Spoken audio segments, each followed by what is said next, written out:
Okay. Happy Tuesday, everybody. December 1st, 2020. Glenn Stein, Realty Executives in the Villages here, talking about the real estate market in the Villages community. We're going to talk about what we've seen in the past and what we're seeing now and what we're seeing in the future.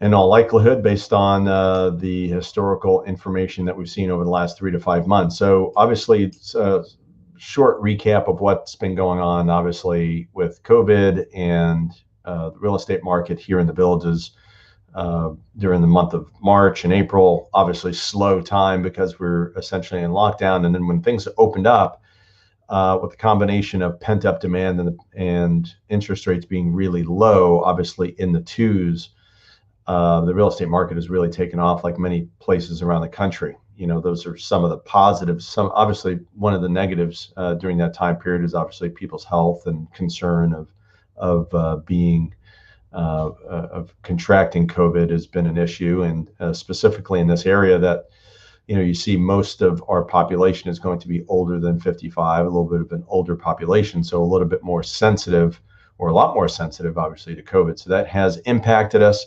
However, the market has been pretty strong. We've seen a lot of activity, probably a little bit more than normal over the last 60, 90 days, especially November, and now moving into December 1st being today.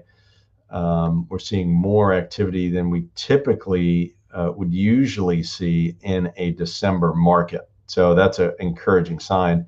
One of the things we are seeing on the con side, on the negative side, is that a little bit of slow moving seasonal rental side, meaning doesn't look like we're going to see the same kind of traffic we usually see in January, February, March, unless a vaccine comes out and people feel a little bit safer about moving about. So stronger than normal end of the year, and I'm anticipating in the future a little bit slower first of the year. But I think what's going to happen after that, as soon, whether it's 1, 2, 3, 6 months, 8 months, nobody really knows. We'll see a surge in buying because there's going to be pent up demand, and people are going to want to move now that they feel safe and they're pretty safe from contracting the virus. I think that's going to be a play next year. We'll have to watch out for that.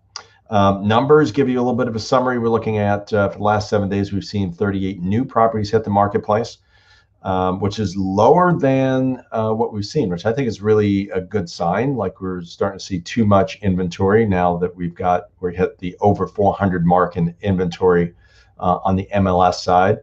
38 new properties on the market, a little bit less than what we've seen in previous weeks over a 7-day period. 37 price reductions, which also is a little bit less and probably more of a normal number. I think 38 for new properties is a normal number, regular number. 37 price reductions, less, probably about 10 to 15% less on the price reduction side. Sold, meaning closed properties, 39 closed properties, and 36 pending properties, 36 properties that went under contract that the previous week were active, and now they're under contract. So we found a buyer for those particular properties. So encouraging news, pretty normal week. But typically this week is not necessarily normal. It's usually a little bit less than normal. So I think that's a very encouraging, a very positive sign in the marketplace. It's still pretty brisk. And even though it could be even hotter if it wasn't for COVID, it also could be a little bit slower at the same time. So very interesting. If you have any questions about this, you can call me at 352-572-3796, 352-572-3796. Also, you can visit our website, buysellthevillages.com, as you can see here. Glenn Stein, broker owner of Realty Executives in the Villages and also in the Ocala area as well. And I hope everybody stays safe and look forward to hearing from you soon. Take care.